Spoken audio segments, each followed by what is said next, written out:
favorite thing I've ever said in my life. Coming up on Verse, Chorus, Verse, if there is a band that did more in 1 year for music, you go ahead and tell it to me. I'll wait. That's next. Everybody's free, 'cause I'm the one you'll love. But if they see you're talking that way, they laugh in my face. I knew. You know what's funny is I knew you were gonna make some sort of eras joke, but welcome to Verse, Chorus, Verse. I am DL. Hi, DL. Rachel's got shit in her eye. Yeah, I do. Rachel, hey. Hey. She'd rather talk about movies anyway, so this is a perfect episode for her. Polio Mason. Rachel, how you doing? Hi, I'm good. Are you très bien? No, wait, what does your shirt say? It says very bien. It's witty. It is witty. You're doing well? Yeah, very. I'm doing well. So says my shirt. Do you know why I'm doing well? You have 800 drinks in front of you, and you're about to talk about the best band in the entire world. You just added. With your best friend. You just add. Well.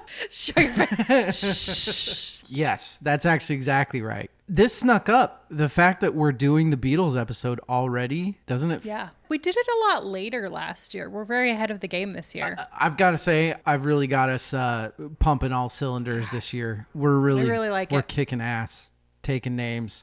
We've still got a few episodes left to record before the finale, but we're just killing it. Mm-hmm. So we're taking care of the Beatles tonight.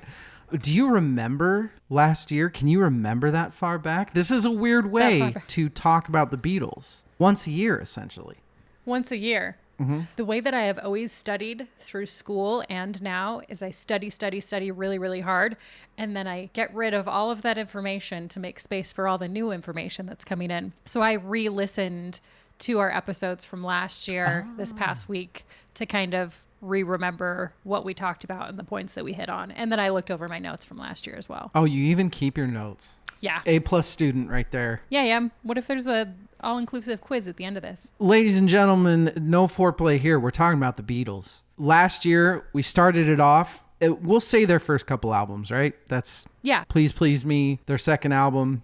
And then, of course, Meet the Beatles. Mm-hmm. I didn't listen to the episodes, but I don't have the memory of a dead fish like Rachel does. So it's so true.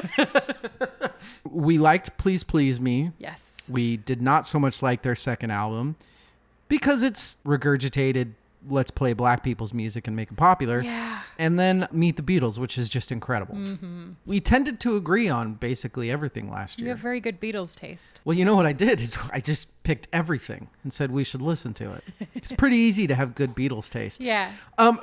Do you feel like you are becoming a Beatles fan and be a Beatle guru a little bit? Oh. Are you starting to feel your chops? Like, oh, I can maybe get in a Beatles conversation now. Okay, so I'm going to Tarantino those questions. There is a gentleman that I work with who is in his early 60s. He's just a little bit younger than Gus. I'm going to take a guess. He really likes the Beatles. He knows every fact about the Beatles that there is to know. Every person involved, every single person involved with the Beatles. Nerd. He is a nerd. And I asked him, 1964, the Beatles. And he goes, oh, well, that was the year. And he started spouting off things. And I was like, know it. That's an interesting fact. Know it. So I actually feel very smart. Proud of you. And as far as becoming a fan, of course, exposure equals love. And so maybe, there was a little bit of me getting into this that I was wondering. One of the things that intrigued me, especially involving you, who is a liberal elitist, I thought that there might have been some things about an old school 4-man band that you're like, a little dated. So we ran that risk. Somebody that enjoys music, that knows the outline of the Beatles, but hasn't deep dived, that maybe, I think it depends on what I deep dive into. Because, I get on some rabbit trails of people's personal lives. Yeah. I haven't really gotten to anything super bad. Yeah, Lennon. Yet. Lennon, I can't say that. I really got to practice for live stuff. So I can't say that. I got into a rabbit hole of, because all of the boys were married. Yeah. And I thought that was interesting because they were these sex symbols and all these girls were wetting themselves over them, and Nice verb. literally. Okay. So I was just, Like it was you interesting had it because literally. fun fact about that in a little bit. Sorry. Rachel's managers cheeks are so these, red right now. It's the weirdest thing. Shut your face. Managers these days are like, if you're single, like younger boy bands or whatever. If you listen to the interviews back in these days, Yeah. Paul will drop a like, well, Lennon's married. And Lennon's like, what? Shut the fuck up, man. Like Lennon's like, oh, Yeah. whoa. We don't. So there was still that Yeah. sort of stuff going on. But all of them were married, and all of them in their early 20s. Ringo was married to a lovely woman named Maureen. You know this fact? George Harrison Yeah, oh, yeah. fell in love Yeah. with and had an affair with. George And Harrison then Ringo's fell like, in love with every fucking woman he came across. he sure And then did. Eric Clapton stole all of them. Oh, he's such a piece of shit. He really is. You said the thing about the girls hyperventilating and bawling and stuff they got, Right. but it was still a different thing. It was still, there was still a level of innocence of the time. It wasn't like it is now where, well, bring 7 of them backstage after. It wasn't like that. It We was, don't know that. considering that they were rushed off every stage That's they were true. ever on. Yeah. And I just don't think it was like that. We're jumping ahead. We haven't even I know I said no foreplay, but we can at least, That's what she said. yeah. I'll save a couple more of those types of questions for the after party, we'll say. Just a reminder to people, by the way, yes, we have talked about the Beatles once before. We talked about their upbringing. We talked about how they got together. We're not documenting this. We can't because we don't have the time. Because if you are really going to do something like that for the Beatles, it'd be a full-time job Right. and then some. And also, it's been done 7 million times. Yes. Black and white screen, Liverpool. If you're researching Beatles, for example, you go on YouTube or Amazon Prime, there's 70 Beatles documentaries. Yeah. And they all start the exact same way. And you guys don't want to hear that anyway. You guys want to hear us talk about why we fucking like the Beatles so that you can have a drink and you can say, yes, Of course. that's why we fucking like Yeah. the Beatles too. But that's why my mom fucking hates the Beatles because Yeah. she couldn't get away from them when she was a little kid. Yeah. I get that. But our generation's unique because it's a weird thing to be able to kind of discover, I don't want to say discover the Beatles by yourself because at some point you do learn who the Beatles are and that Right. they're one of the most important bands in history. But I'm the one that fucking picked out a couple Beatles albums and said, I'm just going to check this out and Yeah. put them on and listen to them and said, holy fucking shit.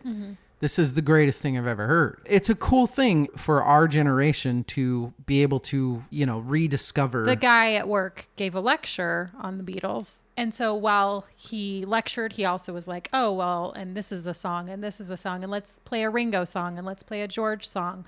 And as he was playing the guitar, there are these 2 girls that are in their early to mid 20s that were just like, this is my favorite song. I love this. And it was like they had been not playing for 20 years before these girls were born. It's this beautiful thing because it's this music that transcends time. I will rarely say that I think I'm a good parent, but You're a good parent. I will say this. About a year or so ago, my daughter, and she's repeated it many times now, we were in the car and I don't even remember who was playing, but she was like, Dad, yes, Caroline, she goes, so many bands sound like the Beatles.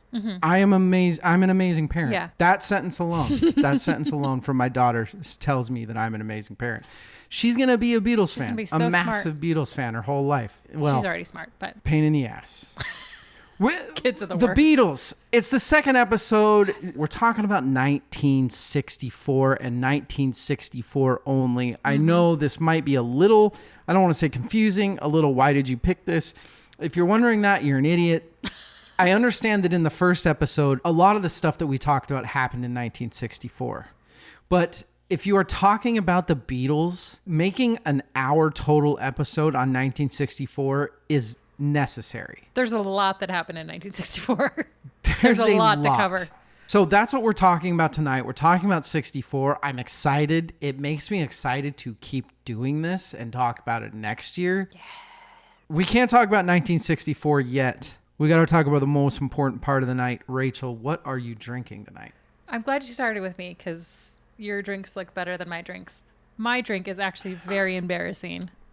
That is not embarrassing. You don't know why this is embarrassing. Do you know who bought Henry Weinhardt's Private Reserve. Who bought this beer? Last December. Yep. That would be me. You bought this beer last December. Damn. So I'm just drinking a good old brewed in Oregon Henry Weinhardt Private Reserve. How many are left? This is the last one. It's more embarrassing for Trevor than it is you. We don't really buy a lot of beer. We don't drink in the house. We drink outside the house. He's like in Radlers and Scotch Ale and stuff like that. Radlers? Radlers? Like at night? Radlers are a brunch drink. Come on, Trev. Rachel. David, what are you drinking? Switch spots. Very into tequila lately. Is that a marg? I am drinking a Reposado margarita. Yes. It's Reposado. I did not use Cointreau this time. The liquor store had a different orange liqueur that I tried. It's pretty good. Agave syrup, lime.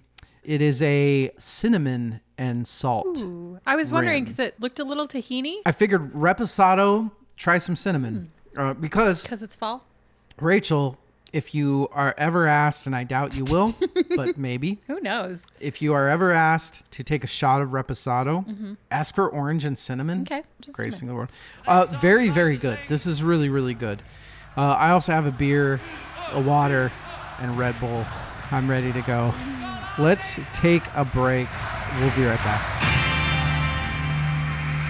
It's been a hard day's night, and I've been working like a dog.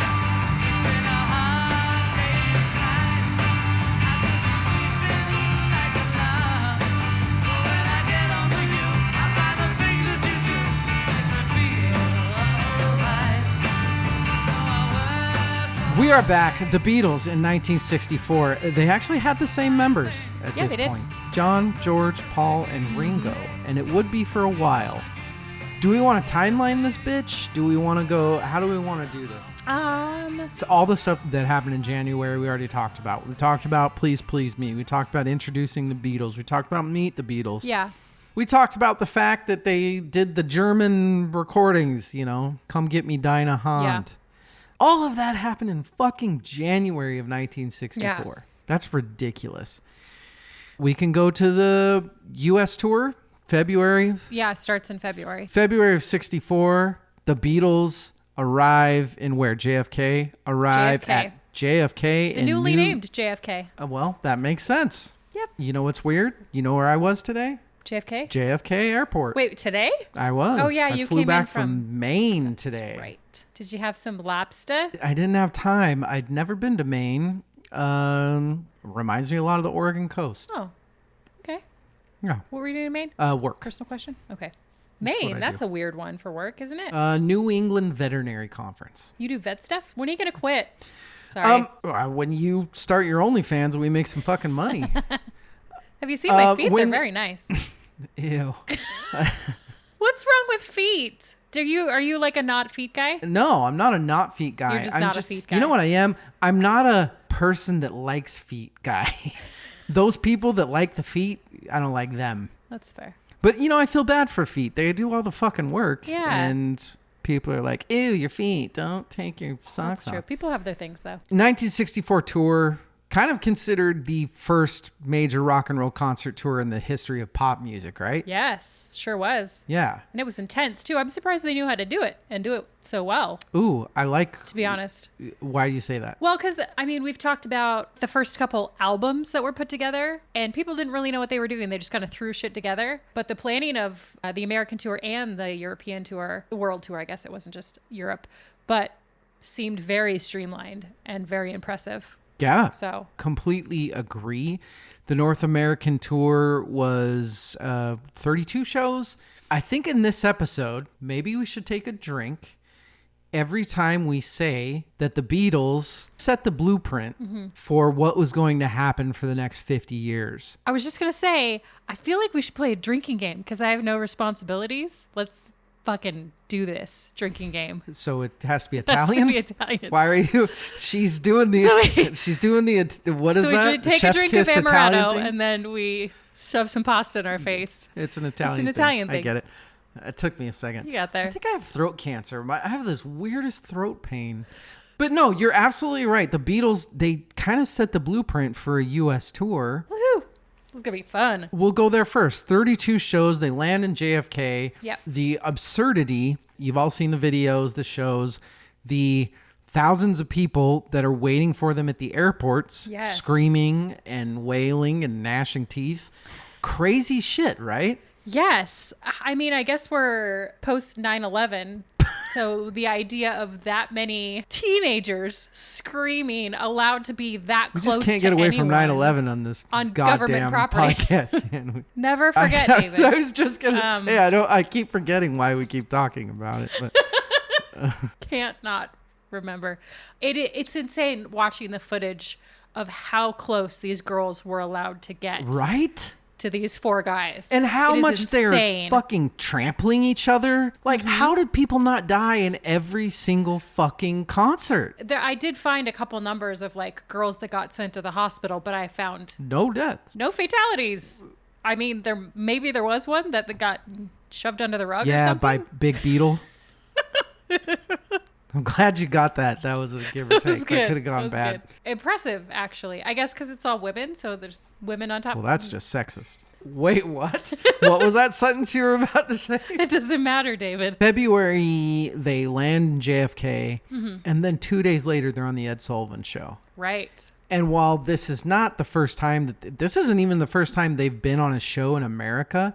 Right. The Ed Sullivan Show is oh, look, the Beatles are the biggest thing that have Right. ever happened anywhere. So in January, they were on Jack Parr, and there were about 30 million viewers. For their Ed Sullivan premiere, there were 73 million viewers, which was about 2/5 of the American population, which is insane because it's not even 2/5 of America watched that at one point. They were all watching it at the exact same time because this is before TiVo and streaming and all Super that. You Bowls had to watch it when you watched it. So to think 73 million people all at the same time were like, should you watch the Beatles right fucking now? That is insane. That is exposure.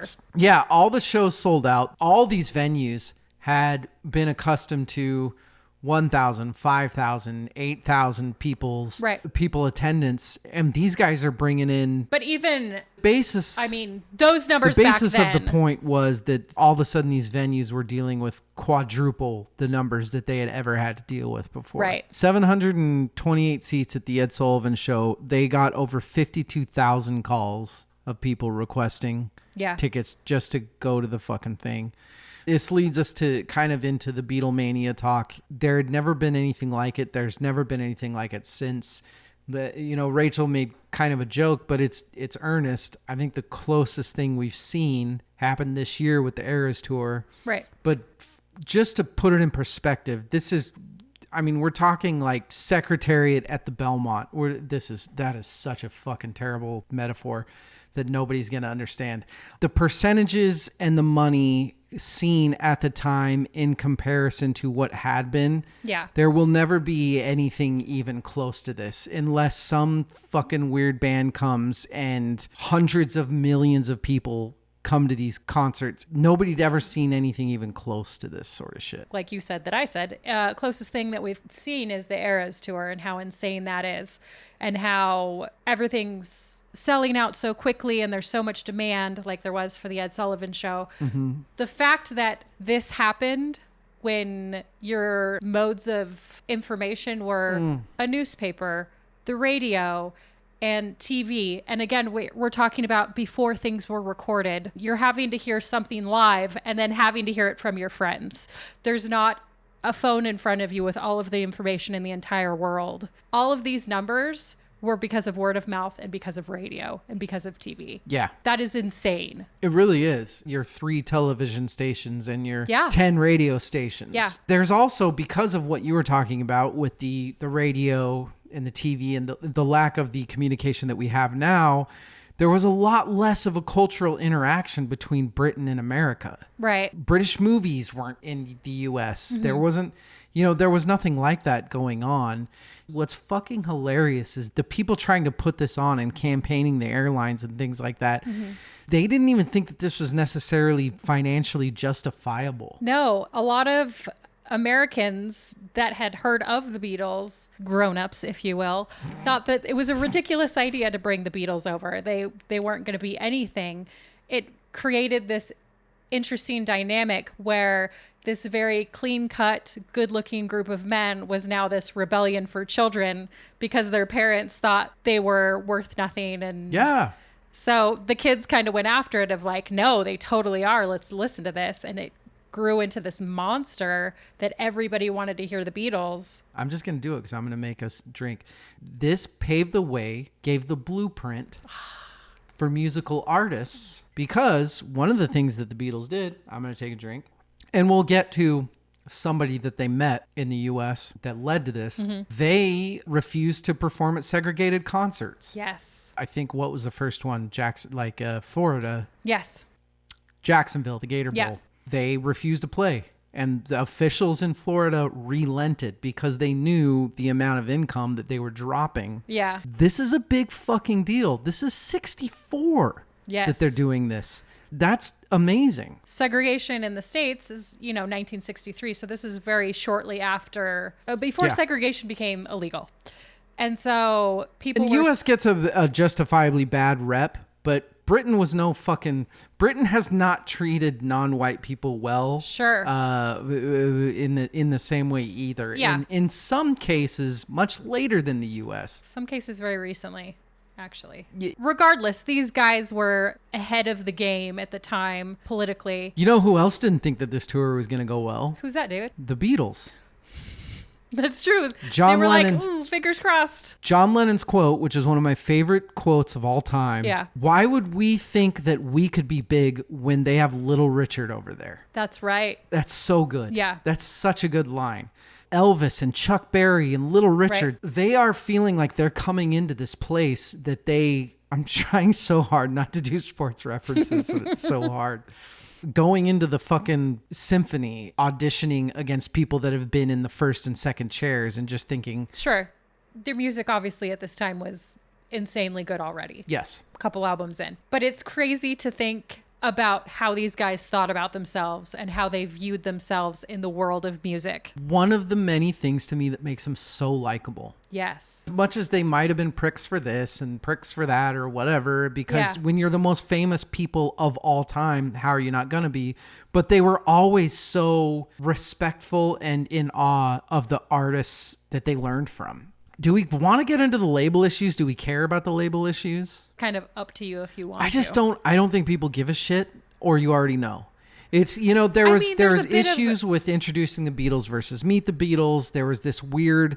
They were trying Right. to figure out how to make it sell in America, and then the very stereotypical thing happened with VGA Records coming out with introducing the Beatles, and then Capitol just hanging by the wayside. And then once they realized the Beatles are going to be a thing, then saying, "Oh, it's ours, it's ours, it's ours." Uh-huh. Basically suing VJ Records anytime they'd come out with something, and VJ saying, "Fuck it, what do we have to lose? We're just going to keep coming out." Right. It's, I don't know.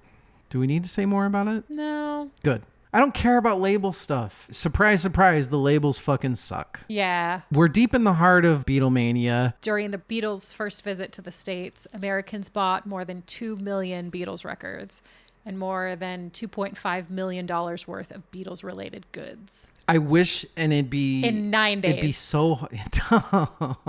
The Beatles say, "Fuck America, we're done." And they go to the world.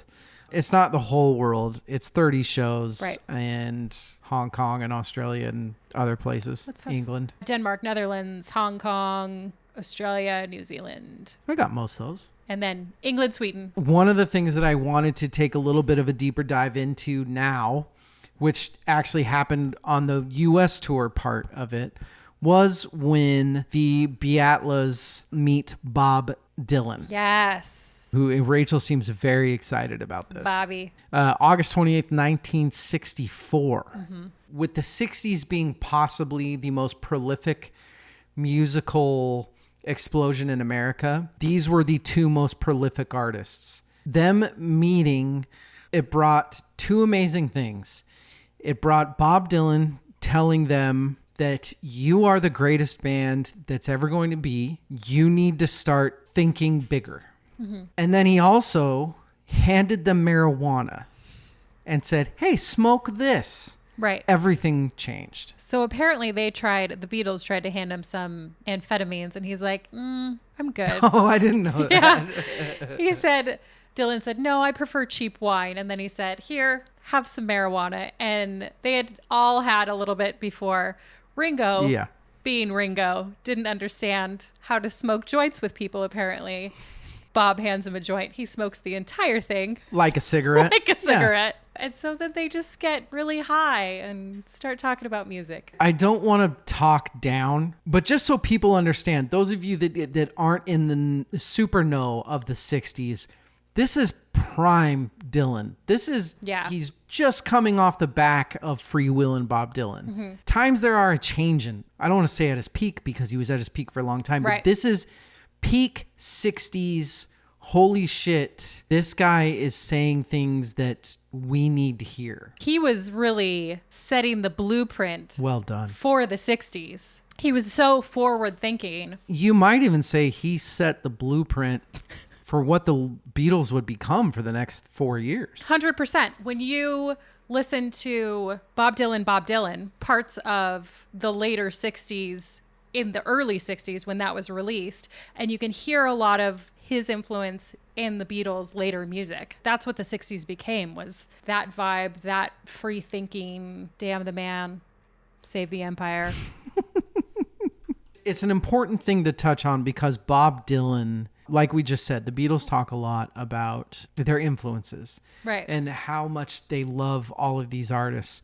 But the impact that Bob Dylan had on the Beatles led to 4 years of songs that we might not have had. And while they were already this whole not playing anywhere that's segregated and that sort of thing, that was before they met Bob Dylan. Right. That wasn't because of, Right. Bob Dylan didn't meet him and be like, hey, you know what you need to do. It wasn't like that. I think Bob Dylan saw that in them, saw their power, told them, your music's incredible. You guys are a perfect band. If you kind of go this route, you're going to write insane shit. I do have a Dylan quote recalling that meeting. I just kept it to myself. I really dug them. Everybody else thought they were for the teeny boppers, that they were going to pass right away. But it was obvious to me that they had staying power. He could see in them that they were actual musicians. They weren't just another boy band that wasn't playing real music. Because he was a real musician and he could see the complexity. You know, when you're a real musician, especially back then, which like we said, there's no social media, which like, oh, look at this guitar riff. When you're going across a song like I Want to Hold Your Hand, if you're a musician, you're catching on to the complexities. Right. There's writing genius there that somebody like Bob Dylan is going to notice. You did the same thing with NSYNC and New Kids on the Block. Just have them all prettied up and dressed the same, and you're not paying attention to the music a lot of the time.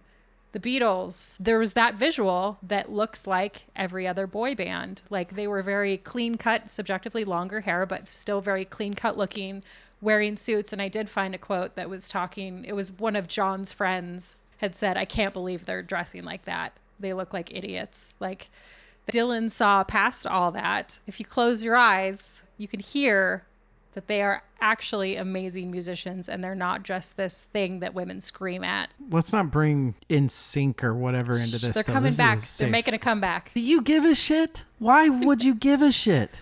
Not when we're talking about the Beatles. I don't care. Do you care though? Like in your other life, Maybe a little. Rachel? We might need to talk about this. Please don't break up with me. This might be a problem. It's fine. Dylan, though, right? Yeah. Okay. David. Look, I don't need your judgment. you do though. No. It's In Sync. Like, what are we doing? I'm sure here? there's stuff What's- you do in your private life that is eye-rolly too. Not that eye rolly. But there is. Here's the thing: if Teenage Mutant Ninja Turtles do another world tour, Right.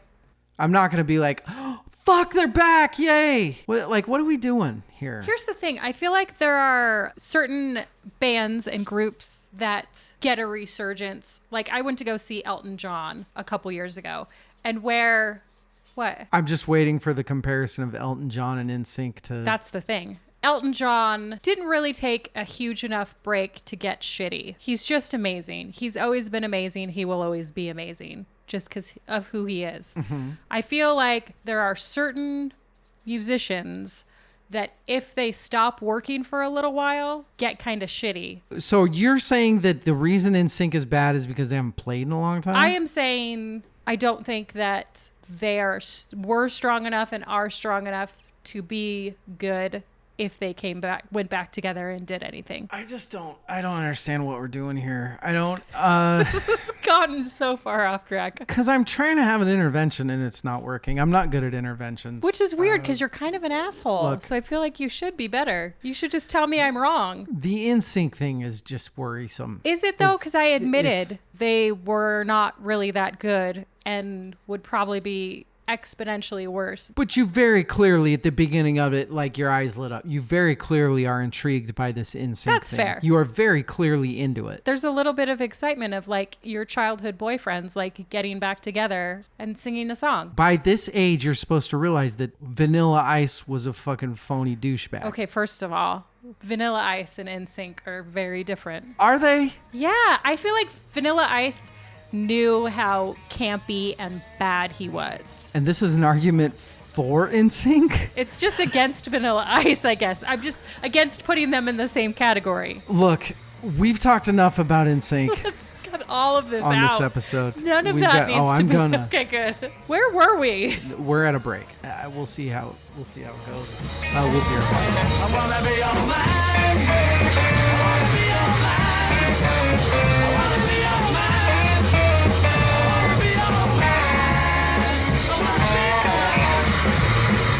Let's talk some more Beatles. Let's talk Might as well. Hard Day's Night. The album. Let's talk the movie. Because it all came out in 64, my friends. So Ringo Starr, the Yogi Berra of music, this is just one of his weird little quips, mentions at some point, it's a hard day's night, and everybody's like, hey, I love that. Let's make that a thing. And they make it an album. They make it a movie. Let's go with the movie since the album was made for the movie. Yeah. Which is just a hilarious... Why can't I think of the style of comedy? The Bobby British Frayling door gag style shit. I can't think of the name of the type of comedy. Slapstick? I mean, yeah. I feel like there's a specific name for the old school British slapstick. Had you ever watched the movie before? I did watch the first 20 minutes of it last year thinking that it might help my studying. It did not help my studying because it was not any of the... Because we didn't talk about it. Because we didn't talk about it, and it gave me no information really about them as people. Well, a little bit about the personalities, I guess, but not like facts and figures. Okay. So you did watch it this time, I correct? did. And? It's fabulous.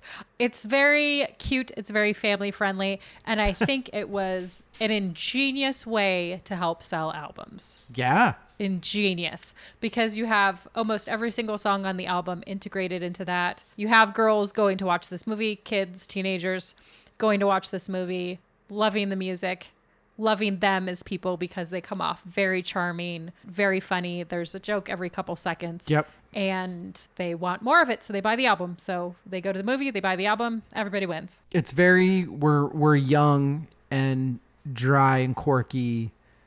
It's a great movie. It's so absolutely silly. Yeah. And it was so funny to rewatch and be happy reminding myself of the shit that I loved so long ago. I love Bob Stanley has a great quote, and it kind of captures the Beatles' early career appeal. If you had to explain the Beatles' impact to a stranger, you'd play them the soundtrack to A Hard Day's Night. The songs conceived in a hotel room in a spare couple of weeks between upending the British class system and conquering America were full of bite and speed. There was adventure, knowingness, love, and abundant charm. Yes.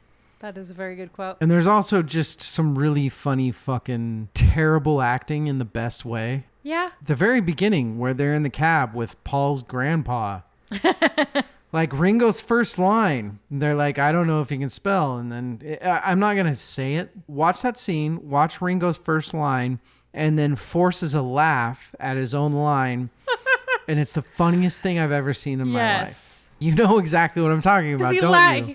Yeah. Did you know, because I didn't until, I mean, I knew it's the Beatles. So I knew that Yes. it was the beginning of something. What I really didn't understand until researching was how much this really set the blueprint Cheers. for essentially music videos moving forward. Up until this point, music recorded was just, hey, here's this band, Right. here's them playing, here we go. And then Hard Day's Night was the first thing where they're like, you know what we're going to do? Yes. We're going to do close-ups of him strumming. And then we're going to cut to this. And then they're going to be in the cabin of the train with a couple girls sitting there listening. And this was the start. Right. You're welcome, MTV, and everything that happened over the next 70 years. So outside of that, because I actually noticed a lot of times they were doing extreme close-ups on people's faces. I mean, that's a bit much. You don't need to get that close. It also set the standard for subsequent films. Quick cutting, handheld cameras. Why did you drink? You didn't even fucking say the right sentence, for Christ's Can sake. I just drink to drink, David? I'm just trying to have a good time on a Friday night with my friend. Blueprint. Rachel. Okay, we did Blueprint. You have moving targets. You have the quickly intercut snatches of dialogue and the music to the cutting the camera to the music. That wasn't seen before this movie. It's literally a style of film that Yes. this started. It was spectacular. I was at a very busy work thing this week and it sucked. I had one night where I just had to decompress and have a couple drinks. I don't know why, but I watched for the first time Yes. Midsummer, Yeah. which is incredible. Yeah, It's it's a such a great good film. movie, but it fucked me up incredibly. I heard that. I heard this is the most fucked up movie you will ever watch in your entire life. Just be prepared. And I heard it so many times that I was expecting more somehow. It didn't fuck me up in a Like fuck with you kind of film. it didn't fuck me up in a dark, depressing sort of way. It fucked me up in a like, what do I think of Some this? weird stuff. There was, Yeah. I found a meme afterwards that was like, people in Sweden think that Midsummer is a comedy, and what's funny is I was like, you know what? Maybe. It kind of is. Oh, But anyway, so right after that, I watched Hard Day's Night. that's a And I good way felt to great. come down from Midsummer. It's a wonderful movie. If you haven't seen it, see it. Yeah. Because you get to watch the Beatles. Oh, I thought you were talking about Midsummer. Let's talk about Midsummer. It's a great film. You should watch it. You know what's funny about Midsummer is mostly it's Ringo and George. There's not so much There's not a lot of Paul and Lennon. There's a little bit more of Lennon than Paul. There's barely any Paul at all. But I feel like Ringo, I mean, they all did really good, like deadpan, stupid jokes the entire way through.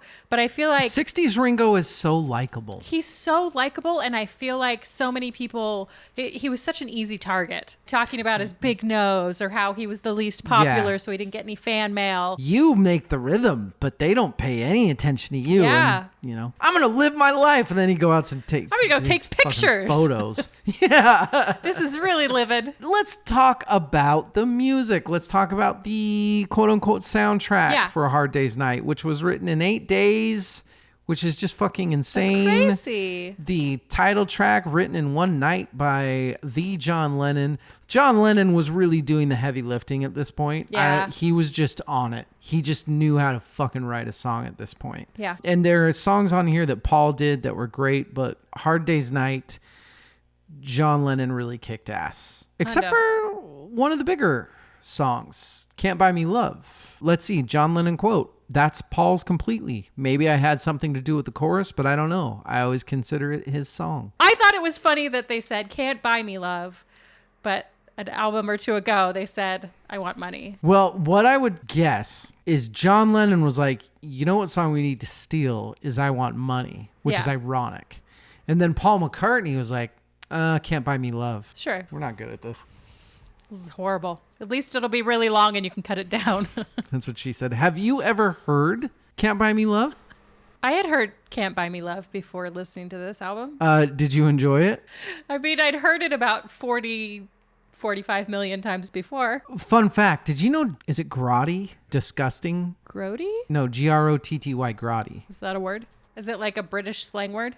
But yes, that is informal Yeah. British, unpleasant and poor quality. Did you know George Harrison made that word up in Hard Day's Night? No. George Harrison, motherfuckers. Was there anything on here that, as a not so obsessed Beatles person, that you really loved or caught? What I found in this album that I really loved, there were a couple of songs, If I Fell, that really showed their vocal talent, and I was really impressed with that song. There were also quite a few songs that kind of foreshadowed the later 60s sound that they were going to have. And you have Lennon doing that kind of dirty Lennon. Yeah. It's not a scream, but he's got that. Yeah, I love that dirty gravel. Lennon. Okay, so now switching. You've got songs like Can't Buy Me Love. You've got songs like A Hard Day's Night. Do any of these songs kick your ass? Yeah.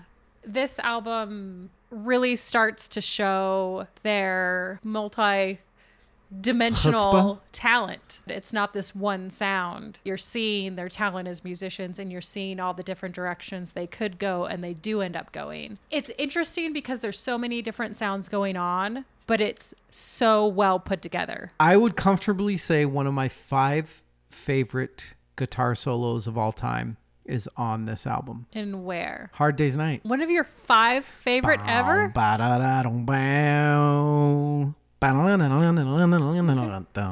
Even just the first fucking strum. It's also got George Martin playing the piano, Right. by the way. George Martin is on piano in Hard Day's Night. He's kind of countering everything George is doing, which is brilliant. And that George solo, which is that 12-string Rickenbacker Right. that just sounds so unbelievable. It's a perfect solo to me. It's succinct. It's simple. It shreds. It's 7 seconds long. It's everything that I want in a musician. It's perfection. There's a lot that I'm finding about the Beatles the more I study them, especially lyrically, where it seems so simple, but it's not. In the future, like, it gets so much better, which is incredible to think because there's so much good here.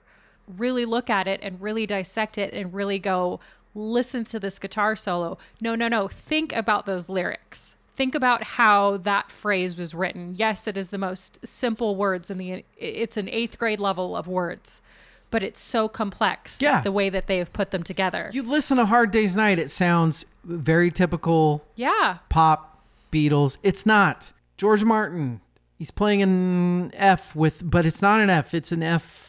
ADD9. It's an F with a G on top, basically. McCartney's just playing a D. It's so simple. And it's one of those things that, like Dave Grohl once said, this guy's talking to Dave Grohl, who's clearly this musical theory douche that's like, when you play this song and you're doing the 5th augmented and you go into the 7th, and Dave Grohl's like, what?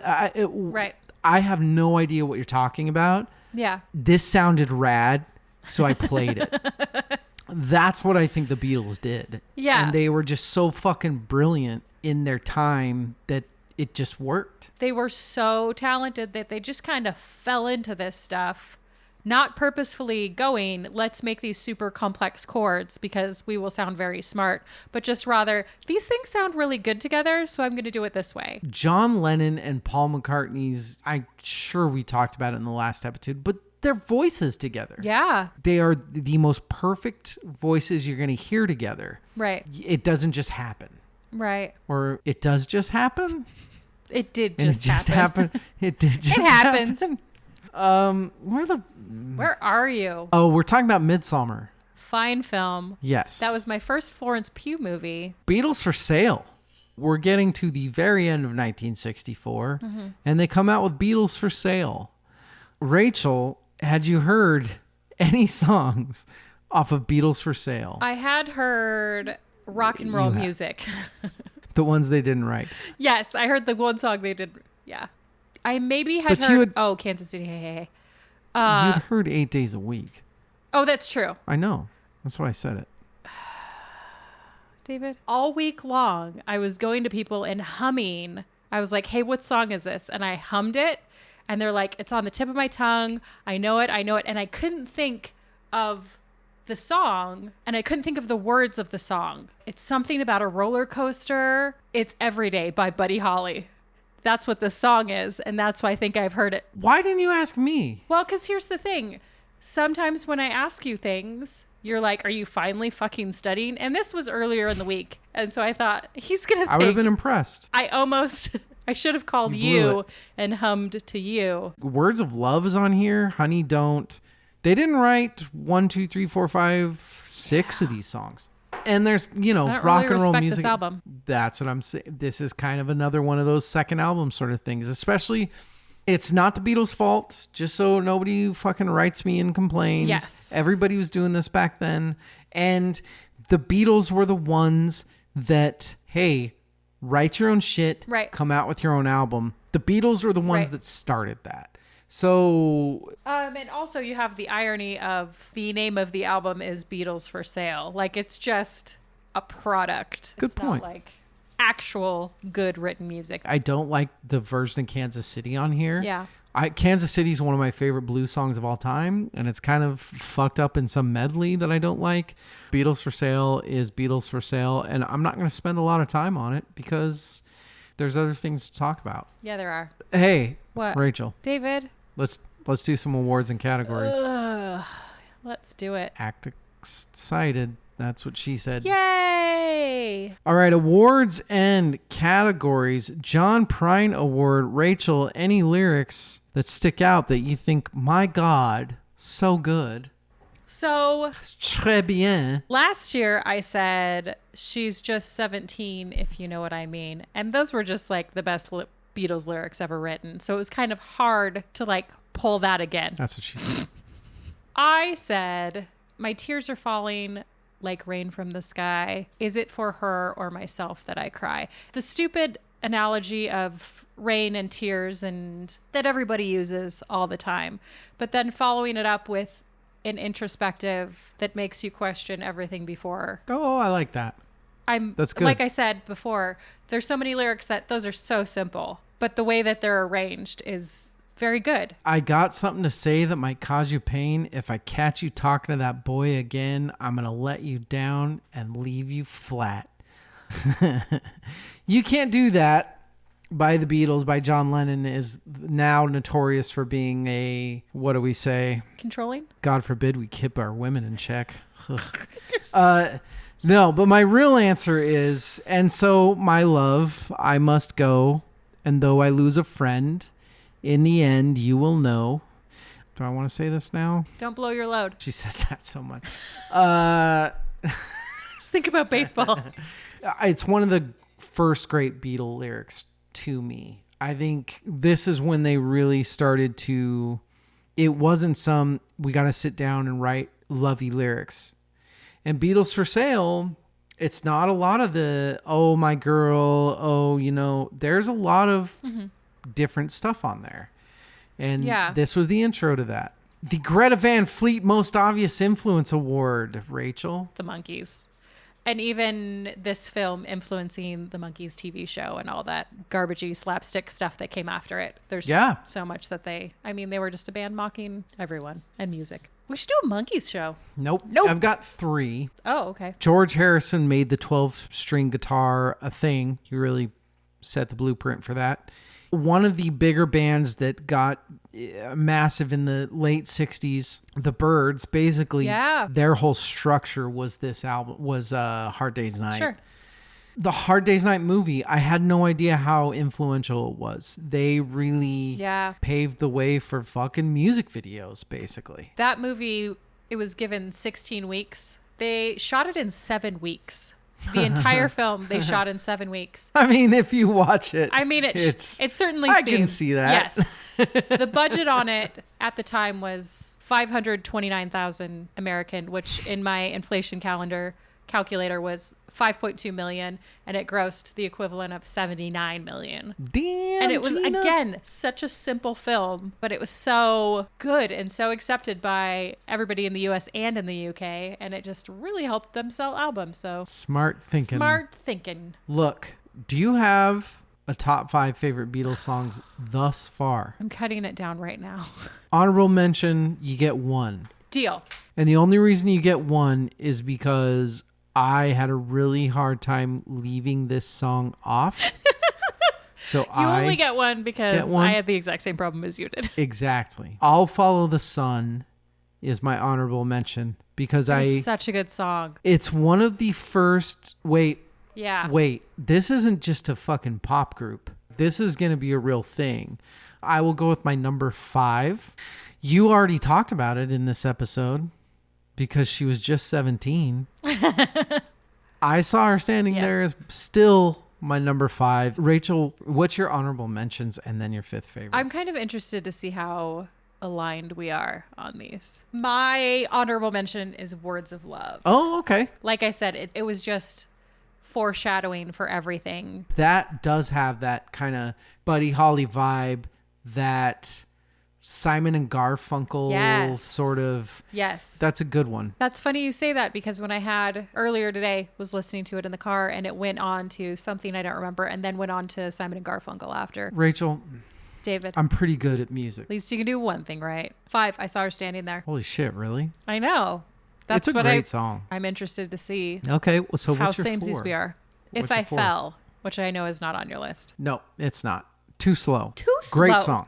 Great song, great harmonies. Mm-hmm. This really, like you said earlier, shows how well Lennon and McCartney's voices go together. Oh. They just fall into these beautiful melodies. I don't know if it's because of it or if they worked on it, but yeah, even like when George has to do his thing, he's doing it. Because this is a 3-part harmony in Yeah. this song, and it's fucking great. It really is. My number 4 is She Loves You. Okay. Yeah. Everybody knows why I love it because it's a fucking amazing song. Because it's a banger. I will go then to my number 3. This was very, very hard. That's what she said for me to not put this at my 1 or 2, but it is what it is. My 3rd favorite, Hard Day's Night. Oh, okay. One of my favorite guitar solos of all time. It's an amazing song. It's short. It's sweet. Right. It's perfect. Rachel, what is your 3rd favorite Beatles song so far? So far, I'll Follow the Sun. Mad Respect. Mad Respect. We already know why. God, it's so good. But what's your number 2? She Loves You. Holy shit, really? Yeah. I told you we're very aligned in these. And I am very interested to know what your number 1 is. Because if it's not my number 1, then we can't be friends anymore, probably. It probably I isn't. feel like it should be. I mean, we're going to find out what my number 1 is, but we have to go to my number 2 Okay. first. I promise you, though, it won't be long until we get to my number 1 favorite song. Yeah? Yeah. Yeah? Yeah. Yeah. Yeah. That was good. Yeah? Good job. That's my number 2. Okay. It's right up there with She Loves You. It's a perfect pop song to me. Brings me to my number 1, which I feel like if you paid attention in the last, and I think I even talked about it again on this one, I don't remember because I'm drunk. I Want to Hold Your Hand is still my favorite Beatles song. She is so disappointed in me. You shouldn't be Those are good surprised. songs. You picked good songs. Look, I'm not mad at any of those choices. I've talked about I Want to Hold Your Hand before. It's so basic until it's not. You know, you get to that, I tell you something, I think you'll understand, and it turns to that minor. It's That is good. the most ear-pleasing thing in a song maybe you've ever heard. Yeah. I Want to Hold Your Hand is still my favorite. That is fine. But Rachel, David, what's your favorite Beatles song? I like it dirty. Twist and Shout. Okay. The Lennon voice. Lennon Exhausted, sick. Exhausted, sick. Yeah, I can't get over that. That's still my fave. I love that. But see, here's the thing, though. What's the thing? They didn't fucking write it. Fine, then I have a top 5, and She Loves You is the top one, and Twist and Shout doesn't count. Fine. Are you happy now? Beatles' rendition of Twist and Shout is So good. perfection. You're absolutely right. I'm not knocking. Hey, you don't have to drink the beer, Rachel. David, I do have to drink the beer. I'm actually almost done with it, which I'm very impressed by. Okay. Hey. Hey. We did the songs, but now I got another question for you, Rachel. At this point in time, at this point in history, 1964, who is your current favorite Beatle? Okay, this got harder. Yeah. I'm falling in love now, understanding who these boys are as people and as musicians better. This is where I was hoping we would get Yes. to. Yes. So Very happy. the answer's John. It's still John. It's still John Lennon. He's just He's just the most talented. That's it. I feel like if I was a heterosexual woman, there's no way that John Lennon would not be my favorite. Same. There's something about John Lennon that even in like Hard Day's Night, where it's the cheesiest, goofiest thing, Right. he's so fucking cool in that. That's the thing. Yeah. Even when he's in the bathtub doing the stupid like U-boat thing. Yeah. There's something about him that's just a little more, I've got something more going on than these other guys. Yeah. He definitely has the air of cool, and he still has that same funny deadpan delivery as everybody else. But for some reason, there's something about him that makes him more charismatic than the other boys. And that's not even speaking to the fact that at this time, he was writing the shit. Yeah. He was the one writing 80% of the music. Not taking anything away from any of the Right. other ones, but he was doing 80% of the writing. It's like you. That's why people like you best. I gotta say, though, at this point in time, for me personally, as a heterosexual male, Yeah. I'm going Ringo. You love Ringo. Fucking Ringo, baby. Hard Day's Night is just, that's fucking 90 minutes of Ringo love. Like, how do you not love that? I did, like I said, getting more exposure. Well, falling unless more it's in your love. grandfather. Ha ha ha. He the was so greatest. good in that film. Like, So good. amongst the four of them. Beautiful. I did want to revisit with you. You had said that Ringo was doing things on the drums that nobody else was doing. Please re-explain to me what it is about Ringo Starr that is I'm so glad you amazing. said that. This is going to be the part of the podcast where we are going to have music fucking nerds clapping and saying, thank fucking God you said it. Yeah. Ringo was being who the drummer was supposed to be, the guy in the background. He's just there to keep time, ignoring the fact that he was so perfect at keeping time. Yes. This 1964 portion, Hard Day's Night videos, watching Ringo Starr do the dirty swing hi-hat Ringo thing.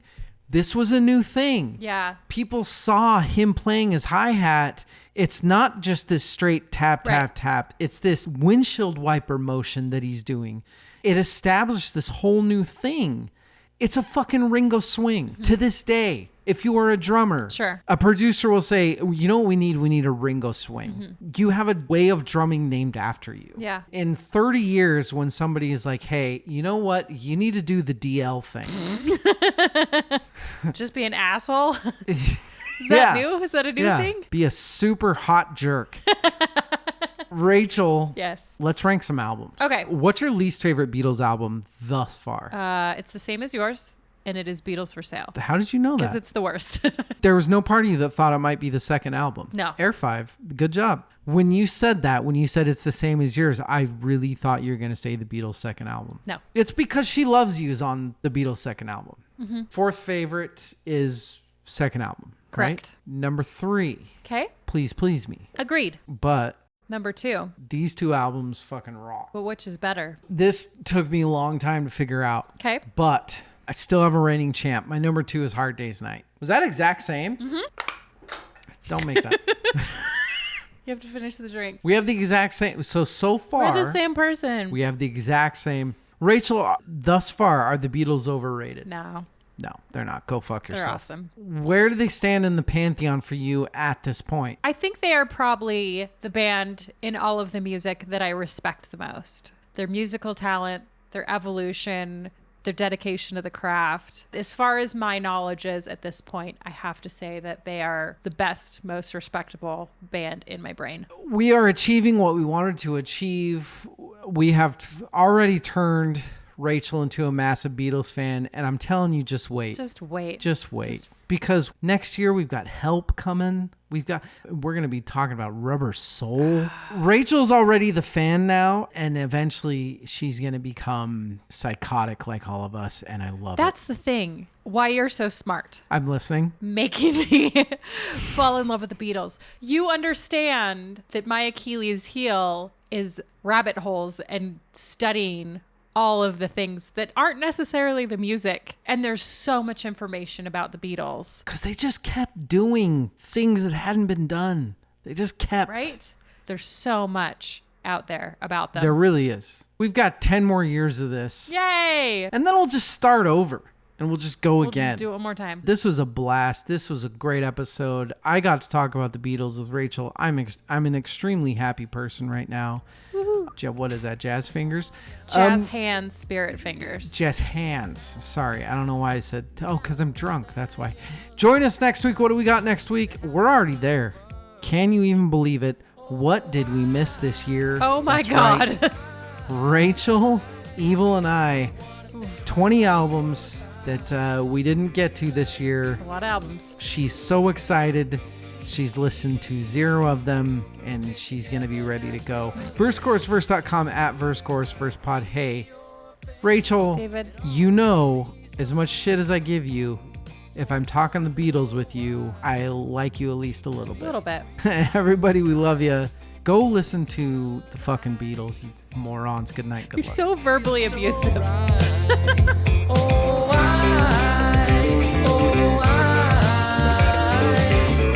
wanna stay right by your side.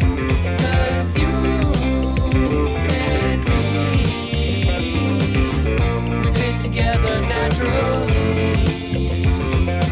When I hold you through the night, I feel your body melt with mine. There's nothing that could feel so right, just you. When I hold you through the night, I feel your body melt with mine. There's nothing that could feel so right, just you. Oh,